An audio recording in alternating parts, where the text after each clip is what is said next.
ridiculous. You cannot make them up. Or more precisely, you can make them up, and then reality will actually overtake you. What am I talking about? I'm talking about this Onion video that I'm sure many of you saw several years ago when it was first released back in 2008, and it's a funny little video from the satirical Onion news website in which a fake mock Al-Qaeda member is debating a fake mock 9/11 truther, and he's basically furious that these 9/11 truthers are trying to say that Al-Qaeda didn't do 9/11. Of course we did it. How can you take the credit away from us? So for those of you who haven't seen this video, I'll just play a short clip here.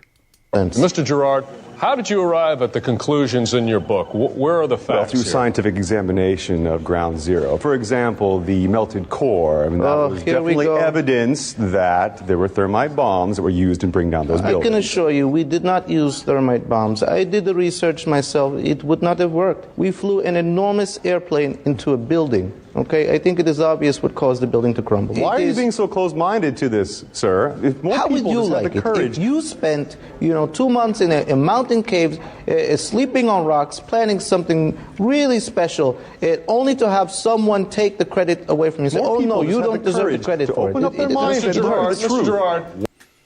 All right, you get the idea. Ha ha ha. So this is a funny little Onion video from 7 years ago about Al-Qaeda just incensed that apparently these 9/11 truthers are trying to take the credit for 9/11 away from them.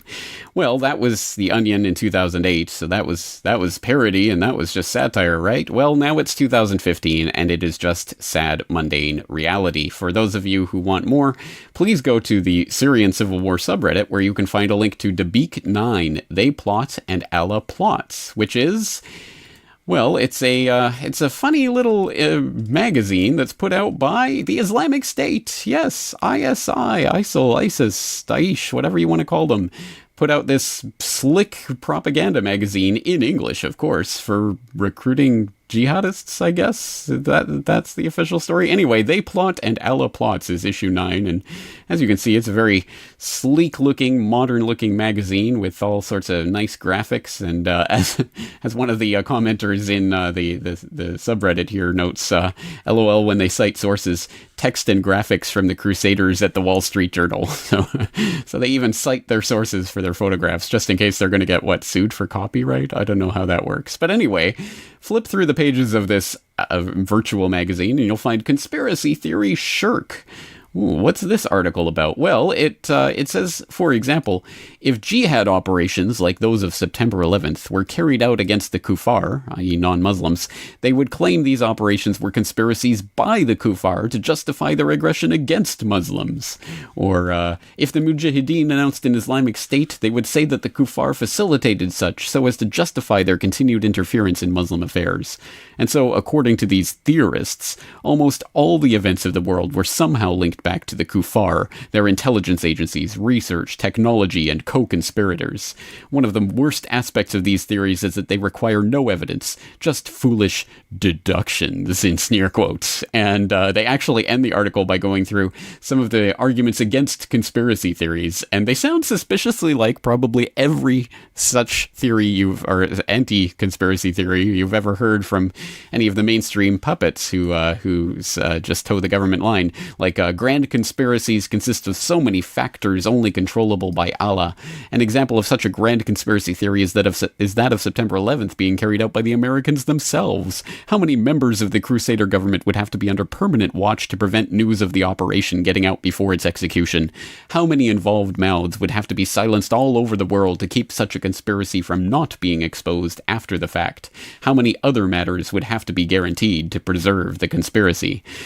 So there you are. Here we are in the official, well, not Al-Qaeda, but Al-Qaeda in Iraq, ISI, ISIS, ISIL publication, their sleek, glossy magazine, decrying the conspiracy theorists because they're cutting into their recruitment campaigns and basically undermining the glory of these jihadists. And interestingly, okay, here we are. One of the worst aspects of these theories is that they require no evidence, just foolish deductions. Well, I would suggest if ISIS is watching that they look up what deductions means, because of course that would have something to do with evidence. But anyway, no evidence, really? Well, let's take a look at some evidence then. So people may have seen this story come out last week from Judicial Watch.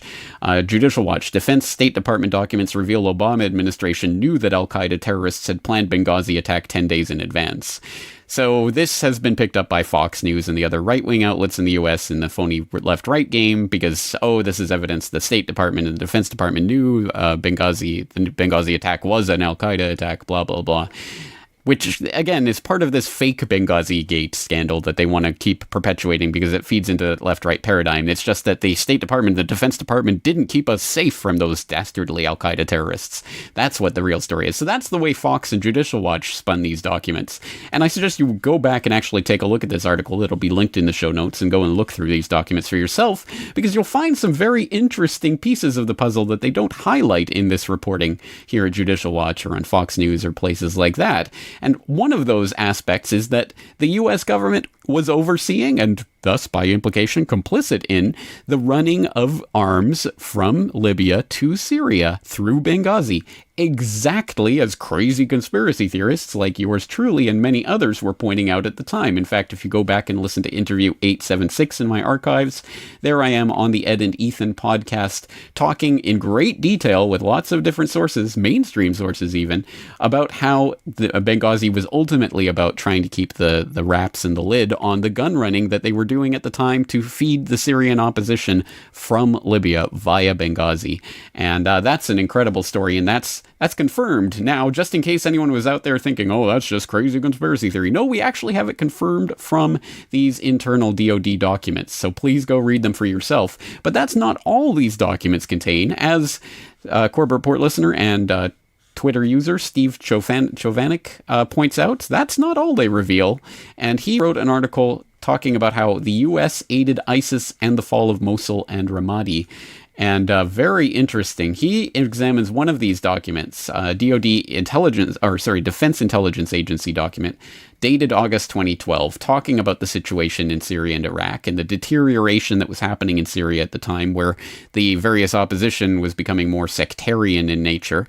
And this document is interesting. If you go and read it, it talks about, for example, if the situation unravels there, remember this is August 2012, if the situation unravels there in Syria, the possibility is of establishing a declared or undeclared Salafist principality in eastern Syria. And this is exactly what the supporting powers to the opposition want in order to isolate the Syrian regime, which is considered the strategic depth of the Shia expansion, Iraq and Iran. Interesting. Well, who are the Western powers? As Steve Chovanec goes on to note, well, they're identified in this document as being the West, Gulf countries, and Turkey. So yes, let's read that again. The West is actually wants the declaration of a Salafist principality in eastern Syria. So that's 2012, and lo and behold, the next year we have the sudden remarkable rise of ISIS out of nowhere and the declaration of Islamic State. Wow, it's like they got everything they wanted wrapped up in a little bow for them. And it's exactly what they said they wanted to have happen. So there's a little bit of evidence for you, and you can keep plowing through this article. I suggest you do. Again, all the links will be in the show notes, so you can go through these documents for yourself and go through these articles and pull them apart and show, you know what? You can cry all you want about these dastardly conspiracy theorists with no evidence, Islamic State, if that is your real name. But and you can, basically echo The Onion from 7 years ago. But the evidence is here in black and white that, in fact, yes, the West really was supporting your rise, and that's why you were allowed, for example, to take Mosul back in 2013, 2014, when this sudden rise out of nowhere came about of ISIS. Yeah, right.